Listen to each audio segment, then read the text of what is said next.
በፔፕ ጋርዲዮላ እና በሊቨርፑል ታሪክ ውስጥ የማይረሳ አሻራ ያሰረፉት ጀግኖች የመለያ ጊዜያቸው ቀርቧል። 18 ዋንጫዎችን ለሲቲ ያመጣው ቤርናርዶ ሲልቫ እና ለሊቨርፑል ታማኝነቱን ያሳየው ሮበርትሰን ቀጣይ መዳረሻቸው የት ይሆን? ዛሬ ፕሪሚየር ሊጉን ታላላቅ ተከላካዮችና የአማካኝ ክፍል ሞተሮች ወቅታዊ ሁኔታ እና የኮንትራት ጉዳይ በጥልቀት እንመረምራለን። እንግዲህ እንደ ሌሎች ቢዝነሶች ሁሉ እግር ኳስም ያው ቢዝነስ ነው ባንለውም የኮንትራት ስፖርት ነው። የኮንትራት ስፖርት እንደመሆኑ መጠን ደግሞ በክለቦችና በተጫዋቾች መካከል የሚደረጉ ውሎችና ፊርማዎች ይኖራሉ። እነዛ ውሎች ደግሞ ተጫዋቾች ለክለቦች ያላቸውን ታማኝነት ወይም ደግሞ ክለቦች ለተጫዋቾች ያላቸውን ታማኝነት የሚያንጸባርቁ ነው የሚሆነው ማለት ነው። በዚህም መሰረት ተጫዋቾች ከአንድ ክለብ ጋር ተለያይተው ወደ ሌላ ክለብ ወይም ደግሞ ጫማ በሚሰቅሉበት ጊዜ በተለያየ ምክንያት ኮንትራታቸው ሊራዘም ወይ ሊያልቅ ወይም ደግሞ ክለቦች መሀል ላይ ያሉ በኮንትራት መሀል ላይ ያሉ ማለት ነው ይገዟቸዋል ወይም ደግሞ ግዢዎች ይፈጸማሉ ማለት ነው። በዚህ መሰረት አንዳንድ ተጫዋቾች ታማኝነታቸውን አስከትለው አንዳንድ ተጫዋቾች ደግሞ የሌሎች ክለቦችን ዳጎስ ያለ ሽልማት ወይም ደግሞ ቅርቢያ እንዲሁም ደግሞ የሌሎች ክለቦችን ትልቅነት ካሉበት ክለብ ጋር እያወዳደሩ ኮንትራታቸውን ማራዘም ይፈልጋሉ ወይም ደግሞ ኮንትራታቸውን አያራዝሙም ማለት ነው።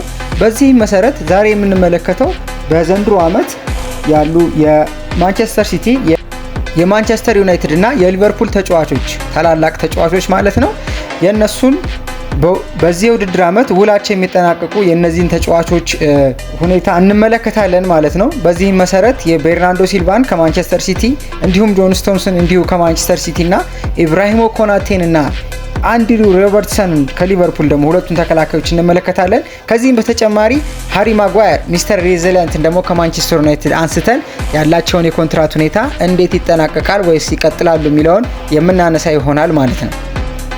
አድማጮቻችን ለዛሬው ቀዳሚ ያደረግነው ተጫዋቻችን ቤርናርዶ ሲልቫ ይሆናል። ቤርናርዶ ሲልቫ በ43.5 ሚሊዮን ፓውንድ የእንግሊዙን ክለብ ማንቸስተር ሲቲን በ2017 ከሞናኮ ነው የተቀላቀለው።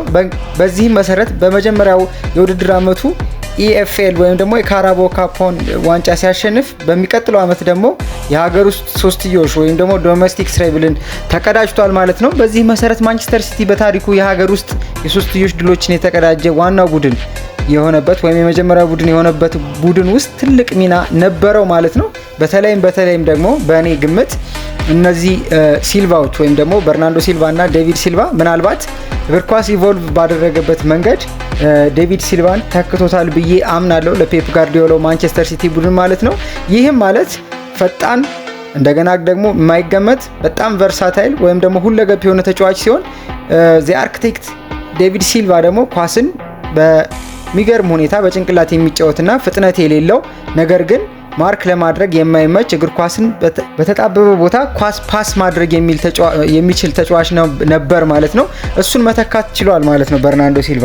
ከዚህ በመቀጠል ደግሞ በ2019 የክለቡ የዓመቱ ምርጥ ተጫዋች ተብሎ የተመረጠ ሲሆን በኤፍኤ የዓመቱ ምርጥ ተጫዋች የፕሪሚየር ሊጉ ቡድን ውስጥም ተካቷል ማለት ነው ከሌሎች ጓደኞቹ ጋር በመሆን። ከዚህም በላይ ደግሞ በባሎንዶር ምርጥ 30ዎች ዝርዝር ውስጥም ደግሞ ተካቶ የነበረ ተጫዋች ነው ማለት ነው። በ2021 ማንቸስተር ሲቲ ለመጀመሪያ ጊዜ የቻምፒዮንስ ሊግ ፍጻሜ እንዲደርስ የረዳ ሲሆን በ2022-23 ደግሞ ክለቡ የመጀመሪያውን አህጉራዊ ሶስትዮሽ ድል ወይም ደግሞ ኮንቲኔንታል ትሬብል እንዲያሳካ የቡድኑ ወሳኝ አባል ነበረ ማለት ነው። ቤርናርዶ ሲልቫ በ2017 ማንቸስተር ሲቲ ወይም ከተቀላቀለ በኋላ 18 ዋና ዋንጫዎችን ማንሳት ችሏል። በዚህም መሰረት 6 የፕሪሚየር ሊግ ዋንጫዎች፣ 1 የቻምፒዮንስ ሊግ፣ 2 የኤፍኤ ካፕ እና 5 የሊግ ካፕ እንዲሁም 3 የኮሚኒቲ ሺልድ እና 1 የፊፋ የዓለም የክለቦች ዋንጫን ማሳካት ችሏል ማለት ነው። ይህን ሁሉ ያደረገ ሌጀንድ ነው እንግዲህ በዘንድሮ ዓመት ማንቸስተር ሲቲ ለመልቀቅ የወሰነው ማለት ነው። በዚህ መሰረት የሚከተለውን አስተያየት ሰጥቷል ለመልቀቁ ምክንያት ሲጠየቅ ማለት ነው። ስለ መልቀቅ ብዙ አስቤያለሁ። ይህ የሆነው ግን ከእግር ኳስ ጋር በተያያዘ ሳይሆን ከስቴዲየሙ ውጭ ባለው ህይወቴ ምክንያት ነው ብሏል። ይህንም ካለም በኋላ በርናርዶ ሲልቫ ክለቡ ሊዝበን ፖርቹጋል ውስጥ ቢሆን ኖሮ እስከ 40 ዓመቴ ድረስ እጫወት ነበረ ሲል የገለጸ ሲሆን ይህ የሚያሳየው መልቀቅ የፈለገው የግል ህይወቱ ለማደስና ወደ ባህሉ እንዲሁም ወደ ቤተሰቡ አካባቢ የቀረበ የአኗኗር ዘዴ ለመከተል በመፈለጉ ነው ማለት ነው። ይህንንም የዘገበው ቤን ስፖርት ሆኖ እናገኘዋለን። እስኪ አሁን ደግሞ ወደ ሊቨርፑል ቤት እናቅናና ስለ አንድሪ ሮበርትሰን እንነጋገር። አንድሪ ሮበርትሰንም እንደ በርናርዶ ሲልቫ ሁሉ በሐምሌ 2017 በይፋ ነበረ በ8 ሚሊዮን ፓውንድ ከሁል ሲቲ ከወረደ ሁል ሲቲ ማለት ነው ሊቨርፑልን መቀላቀል የቻለው። ይህ ተጫዋች በሊቨርፑል ተጫዋችነት ዘመኑ እስካሁን ባለው 13 ጎሎችና 69 አሲስቶችን ያቀበለ ተጫዋች ሲሆን ከሊቨርፑል ጋርም የተለያዩ ስኬቶችን ያሳካ ሲሆን የ2019 የቻምፒዮንስ ሊግ አሸናፊ እንዲሁም የ2019-20 እና 25 የፕሪሚየር ሊግ አሸናፊ እንዲሁም የ2019 የዩኤፋ ሱፐር ካፕ እና የ2019 የፊፋ የዓለም ክለቦች ዋንጫ አሸናፊ ሲሆን በ2021-22 እና 2023-24 የውድድር ዘመን የካራቦ ካፕ አሸናፊ እንዲሁም የኤፍኤ ካፕ ድሎች ያሉት ተጫዋች ነው ማለት ነው። የ2022 የኤፍኤ ካፕ የኤፍኤ ኮሚኒቲ ሺልድ በማሸነፍም እንዲሁ 7 የመጀመሪያ ዋንጫዎችን አንስቷል ማለት ነው። ይህም ማለት በክለብ እግር ኳስ ታሪክ በተለይ በፕሪሚየር ሊግ እግር ኳስ ታሪክ ውስጥ ሁሉንም ፖሲብል የሆኑ ዋንጫዎችን አሸንፏል ማለት ነው። ከአንድ የክለብ ወርልድ ካፕ ከተባለው ከአዲሱ ውድድር ውጭ ማለት ነው። ያው ፎርማቱ የተጀመረው የዛሬ ዓመት እንደነበር ይታወቃል። ይህ የዘመናዊ ዘመን የሊቨርፑል ሌጀንድ ወይም ደግሞ የግራ መስመር ተከላካይ በግሉ ብዙ አይነት ሽልማቶችን ያሸነፈ ሲሆን በ2018-19 እና በ2019-20 የውድድር ዘመናት በኤፍኤ የአመቱ ምርጥ ቡድን ውስጥ መካተት የቻለ ሲሆን የመጀመሪያው የዩኤፋ ወይም ደግሞ የአውሮፓ ሽልማት የሆነው ደግሞ በ2018 በሊጉ ድንቅ ብቃት በማሳየትና ብሬክ ስሩ በሚለው ቲም ውስጥም ደግሞ ተካታች ነበር ይህ ተጫዋች። ከዚህም በተጨማሪ የቻምፒዮንስ ሊግ የ2019 የአመቱ የውድድር ዘመኑ ምርጥ ስብስብ ውስጥም እንዲሁ እና በደጋፊዎች በተመረጡ የአመቱ ምርጥ ቡድን አባል ውስጥም ተካቶ ነበር ማለት ነው። ያ በጣም ሌጀንደሪ የሆነ የሊቨርፑል ቲም ማለት ነው። ከ11 አውትፊልድ የአውሮፓ ምርጥ ተጫዋቾች ውስጥ 5ቱን ያስመረጠው ለማለት ነው። ከዚህ በተጨማሪ በ2021-22 የውድድር ዘመን በድጋሚ በቻምፒዮንስ ሊግ የውድድሩ ዘመኑ ምርጥ ቡድን ውስጥ አሁንም መካተት ችሏል ማለት ነው። ስለዚህ የአንዲ ሮበርትሰን ስኬት በተለይ ፕሪሚየር ሊግ ብቻ ላይ እንዳልሆነና በአውሮፓ መድረኮችም ሊቨርፑልን ሲወክል በጣም ትልቅ ተጫዋች እንደሆነ እዚህ ሽልማቶች ላይ መመልከት እንችላለን። ኮንትራትን በተመለከተ ግን በ2026 ክረምት ቆይታው የሚጠናቀቅ ነው የሚሆነው በሊቨርፑል ዘንድ። ለሮበርትሰን እስካሁን የቀረበ ምንም አይነት ኮንትራት የለም።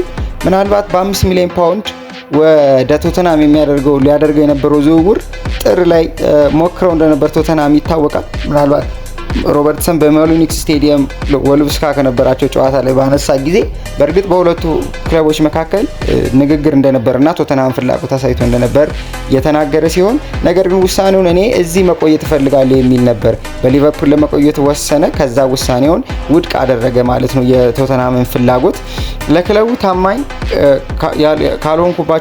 ያልሆንኩባቸው ጊዜያት የሉም። ላለፉት 8 ዓመታት ተኩል ወይም 9 ዓመታት ለሊቨርፑል ሙሉ ታማኝ ነኝ። ስለ ተፈላጊነቴ እስከሚቀጥለው ድረስም ታማኝነቴ ይቀጥላል ይላል። ያው ተፈላጊነቴ ካለ እኔም አለሁ የሚል በጣም ታማኝ ተጫዋቻቸው ነው ማለት ነው። ሁልጊዜም አስተሳሰቤ ይህ ነው። ይህ ክለብ ሁሉንም ነገር ሰጥቶኛል። እኔ ለዚህ ክለብ ያለኝን ሁሉ ሰጥቻለሁ። ድንቅ ግንኙነት ነው የነበረን። ስለዚህ ይህ ይቀጥላል ብዬ ተስፋ አድርጋለሁ። የጥሩ ሁኔታዎች አልፈዋል።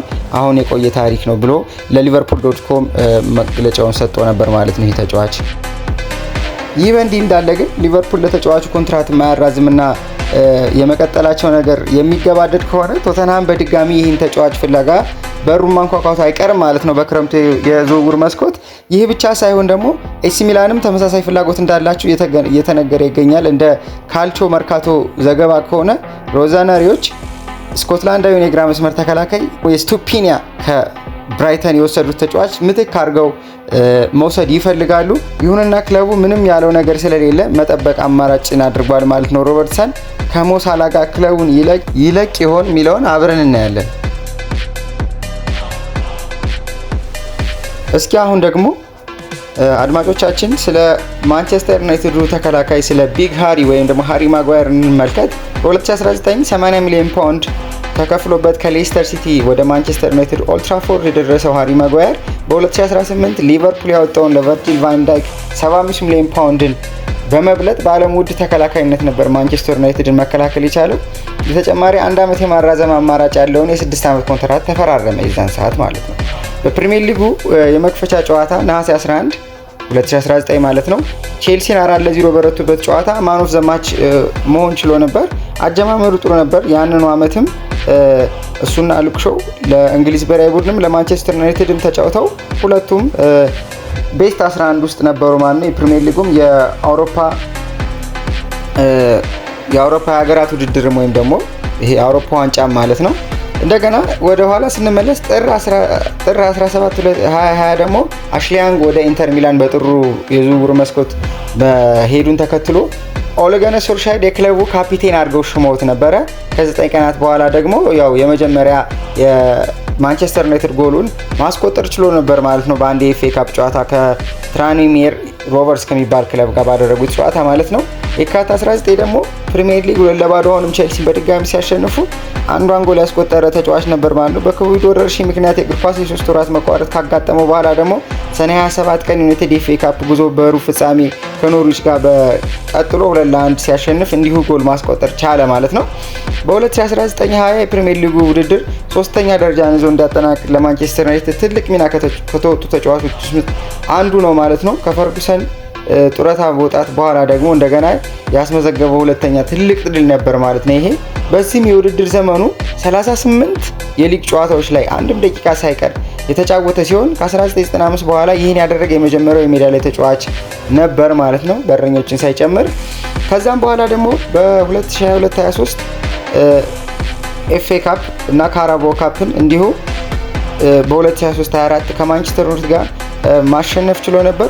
ማንቸስተር ዩናይትድ ሰሞኑን ከሃሪ ማጓየር ጋር በአዲስ ኮንትራት ዙሪያ ስምምነት ላይ መድረሳቸውን ESPN ዘግቧል። የማጓየር የአሁኑ ውል በሰኔ ወር የሚቋጭ ወይም የሚጠናቀቅ ሲሆን በተወካዩ አማካኝነት ክለቡ ጋር ያደረገው ድርድር ውጤታማ መሆኑን እና በቅርቡ አዲስ ስምምነት መፈረሙ እንደማይቀር እየተዘገበ በስፋት ይገኛል። የተከላካዩ አዲስ ውል እስከ 2027 የሚያቆየውና 1 ዓመት ሆኖ ለተጨማሪ 1 ዓመት የማራዘም እድልም ይኖረዋል ተብሎ ይጠበቃል። ይህም ተጫዋቹ እስከ ሰኔ 2028 ድረስ በኦልድ ትራፎርድ ሊቆይ ይችላል ማለት ነው። ከሌሎች የፕሪሚየር ሊግ ክለቦች ፍላጎት ሲቀርብለት የቆየው ማጓየር በማይክል ካሪክ ስር እንደገና እንደ አዲስ ማንሰራራት በማሳየቱ ቁልፍ ተጫዋች ሆኖ ቀጥሎ አዲስ ኮንትራት ሊቀርብለት ችሏል ማለት ነው።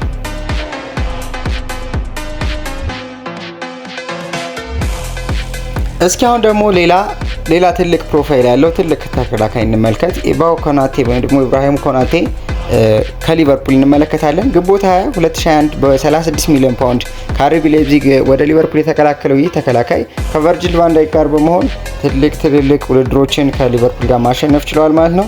በ2021-18 መስከረም 18 2021 የመጀመሪያውን ጨዋታ ከቨርጂል ቫን ዳይክ ጋር በመጣመር ሊቨርፑል ክሪስታል ፓላስን 3-0 ሲያሸንፍ ያው ክሊን ሺት ወይም ደግሞ ያለምንም ጎል ጨዋታውን እንዲጠናቀቅ ከፍተኛ የሆነ ሚና ነበረው። ከዛም ሁለተኛ ጨዋታውን እንዲሁ ከቨርጂል ቫን ዳይክ ጋር በመሆን በሰሜን ምዕራብ ደርቢ ኖርዝ ዌስት ደርቢ ማንቸስተር ዩናይትድ 5-0 ሲያሸንፉ ትልቁ ተቀናቃኛቸውን ማለት ነው ኢቦ ኮናቴ አሁንም ጨዋታው ላይ የጨዋታው ኮከብ ሆኖ ተመርጧል። እንግዲህ ክሪስቲያኖ ሮናልዶ እና ማርከስ ራሽፎርድን በወቅቱ ይዘው የነበረው የማንቸስተር ዩናይትድ ስብስብ ምንም አይነት ችግር እንዳይፈጥር በሊቨርፑል ጎል ላይ የኮናቴ ድርሻ በጣም ከፍተኛ ነበር። ሚያዝያ 2022 ኮናቴ ቻምፒዮንስ ሊግ ሩብ ፍጻሜ በመጀመሪያ ዙር ቤኔፊካን 3-1 በረቱበት ጨዋታ በጭንቅላት በግብ በማስቆጠር የመጀመሪያ የሊቨርፑል ጎሉን ማስቆጠር ችሎ ነበር። ያው እንደ ተከላካይ ከዓመት በላይ አልፎት ነበር ማለት ነው። ግን ምንም ቢሆን ተከላካይ መከላከል እንጂ ጎል ብዙ እንዲያስቆጥሩ አንጠብቅም አብዛኞቹን ተከላካዮች ማለት ነው።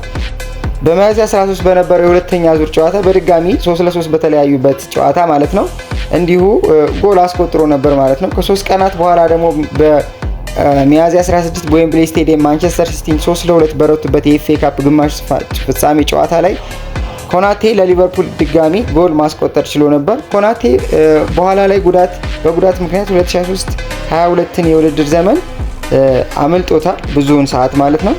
ከሚያዝያ 2022 በኋላ ጎል ሳያስቆጥር የቆየው ኮናቴ መስከረም 17 2024 በቻምፒዮንስ ሊግ ኤሲ ሚላን ላይ 3-1 ሲያሸንፉ በጭንቅላት ገጭቶ ጎል ማስቆጠር ችሎ ነበር። መስከረም 28 ደግሞ በወልቨርሃምፕተን ወንድረስ ሜዳ ላይ 2-1 ሲያሸንፉ እንዲሁ ጎል ማስቆጠር ችሎ ነበር። በ2025-26 የውድድር ዘመን የኮናቴ አቋም ከደጋፊዎች ከመገናኛ ብዙሃን ትችት ሲያስተናግድ ቆይቷል። ጥር 31 ቀን ደግሞ 2026 ዓ.ም ማለት ነው በአባቱ ሕልፈት ምክንያት 3 ጨዋታዎች ተለይቶ ከቆየ በኋላ ወደ ስብስብ ተመልሶ ነበር። እንግዲህ በእነዚህ ሁሉ ዓመታት መካከል እንደሚታወቀው የ2024-25ን የፕሪሚየር ሊግ ዋንጫ ሊቨርፑል ሲያነሳ ከፍተኛ ሚና ነበረው ማለት ነው።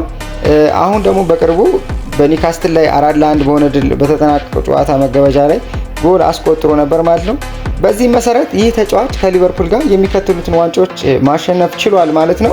በፕሪሚየር ሊግ ያው ቅድም እንዳልኩት 2024-25 ላይ የፕሪሚየር ሊግ አሸናፊ ሲሆኑ የቡድኑ አባል ነው። እንደገና ኤፍኤ ካፕ 2021-22 ላይ እንዲሁም ደግሞ ካራባኦ ካፕን የ2021-22 እና የ2023-24ን ሲያሸንፉ እንዲሁም ደግሞ ኮሚኒቲ ሺልድ 2022 ላይ ሲያሸንፉ ትልቅ ሚና የነበረው ተጫዋች ነው ማለት ነው። በዚህም መሰረት 51 ክሊንሺቶችን በ173 ጨዋታዎች ያስመዘገበው ኮናቴ ከማድሪድ ጋር የነበረው የትራንስፈር ሳጋ ወይም ደግሞ የትራንስፈር ውጥንቅጥ ከደጋፊዎች ጋር እንዳቃቃረውና ለሊቨርፑልም ችግር እንደሆነበት በስተመጨረሻም ደግሞ እንግዲህ በ2025 ኖቬምበር ሪያል ማድሪድ ራሱን ከዚህ እንትን ውጭ ማድረጉን ወይም ደግሞ ለኮናቴ ያሳየውን ፍላጎት መተውን ዚ አትሌቲክስ አስነብቧል ማለት ነው። ኮናቴ ያለውን ቆይታ እልባት ያላገኘ ሲሆን ተከላካዩ የዓለም ዋንጫ ከመጀመሩ በፊት ቀጣይ ዕጣ ፈንታው እንዲታወቅ ይፈልጋል። ይህም ፈረንሳይ ተጫዋች እስካሁን ከቀዮቹ ጋር ውሉን ያላደሰ ሲሆን የአሁኑ ኮንትራቱ በሰኔ የሚጠናቀቅ መሆኑ ይታወቃል። ሌሎች የአውሮፓ ክለቦችም እሱ ላይ ትኩረት አላቸው ማለት ነው። እዚህ ኢንተርናሽናል ተከላካይ ቅርብ የሆኑት ወገኖች የስፔኑ ግዙፍ ክለብ ጋር እስካሁን የተረጋገጠ ነገር የለም ቢሉ ወደ ማድሪድ የማምራቱን ሀሳብ ግን ተጫዋቹ በእጅጉ የሚያስብበት እንደሆነ እየተነገረ እንደሚገኝ የዘገበው goal.com ነው ማለት ነው። እንደ አስ ዘገባ ከሆነ ደግሞ ኮናቴ በቅርቡ ከሊቨርፑል የቀረቡለትን የውል ማራዘሚያ ጥያቄዎች በሙሉ ውድቅ አድርጓል። ይህም በአንፊልድ አካባቢ ተጫዋቹ በፕሪሚየር ሊግ ስለሚኖረው የረጅም ጊዜ ቆይታ ላይ ፍጹም ተስፋ የመቁረጥ ስሜት እንዲነግስ አድርጓል ማለት ነው። ውድ አድማጮች አሁን ደግሞ ሌላ ሃይ ፕሮፋይል የምንለውን ተከላካይ እስኪ እንመልከት። ተመልሰን ወደ ማንቸስተር ሲቲ ቤት እናቀናለን ማለት ነው። ይህን ለማድረግ ይህ ተከላካይ ደግሞ ጆን ስቶንስ ሲሆን በ2016 ከኤቨርተን በ47.5 ሚሊዮን ፓውንድ ነበረ ወደ ሲቲዝኖች መድረስ የቻለው። ከዛም በኋላ ከክለቡ ጋር 6 የፕሪሚየር ሊግ ዋንጫዎችን፣ 2 የኤፍኤ ካፕ፣ 2 የካራባኦ ካፕ እንዲሁም በ2022-23 የውድድር ዘመን የታሪካዊ የሶስትዮሽ ድል ኢንተርኮንቲኔንታል ወይም ደግሞ ትሬብል አሸናፊ አካል ነበር ማለት ነው። ጆን ስቶንስ ከባህላዊ የመሃል መስመር ተከላካይነት ወጣ ብሎ ሃይብሪድ ዲፌንሲቭ ሚድፊልደር መሆን ይችላል። በፔፕ ጋርዲዮላ ዘመንም ብዙ ይህን ቦታ በመሰለፍ ብዙ ጨዋታዎችን ማድረግ ችሎ ነበር። ከፍተኛ የኳስ ብቃት፣ ቅብብል ስኬትና በወሳኝ ጎሎች እንዲሁም በጠንካራ የመከላከል ብቃት የሚታወቅ ነው ማለት ነው። በማንቸስተር ሲቲ ያለው ቆይታ 19 ጎሎችን ከመረብ ሲያሳርፍ በተጨማሪም በከፍተኛ ደረጃ ውድድሮች ወይም ደግሞ እነዚህ ሃይ ፕሮፋይል በሚባሉ ጨዋታዎች ላይ ከ75 በሚሆኑ ንጹህ የጎል መዝገቦችን ወይም ደግሞ ክሊንሺቶችን ማስመዝገብ ችሏል ማለት ነው። የመሃል መስመር ተከላካዩ ጆን ስቶንስ በተመሳሳይ የኮንትራት ጊዜው ያለቀ ሲሆን በዚህ የውድድር ዘመን በፕሪሚየር ሊጉ በቋሚነት የመሰለፍ እድሉን በ4 ተጫዋቾች ብቻ የተገደበ ነበር። በመሆኑም አዲስ ውል ማራዘሚያ ጥያቄ ይቀርብለታልም ተብሎ አይጠበቅም። ስለዚህ ይህ ተጫዋች ፕሪሚየር ሊጉን ለቆ ወይም ደግሞ ማንቸስተር ሲቲ ለቆ ምናልባት ወደ ኤቨርተን የሚሉ አዳዲስ ዘገባዎች አሉ። እንዲሁም ወደ ሌሎች ክለቦች የመጓዝ እድሉ ሰፊ ነው ማለት ነው። እንግዲህ ውድ አድማጮቻችን እነዚህን ሃይ ፕሮፋይል ተጫዋቾች በተለይ እነዚህ ታላላቅ የሚባሉ ክለቦች ላይ አንስተን ውላቸው እንዴት ሊሆን እንደሚችል ያወራንበት የተወያየንበት ዘገባችን በዚህ ተጠናቋል። ለእንደዚህ አይነትና የተለያዩ አዳዲስ መረጃዎች እንዲሁም ሰፋ ላሉ ትንታኔዎች ቻናላችንን ሰብስክራይብ፣ ላይክ ማድረጋችሁን እንዲሁም ሼር ማድረጋችሁን አትርሱ። ስለነበረን ጊዜ ከልብ እናመሰግናለን። ባይ ባይ፣ ቻው።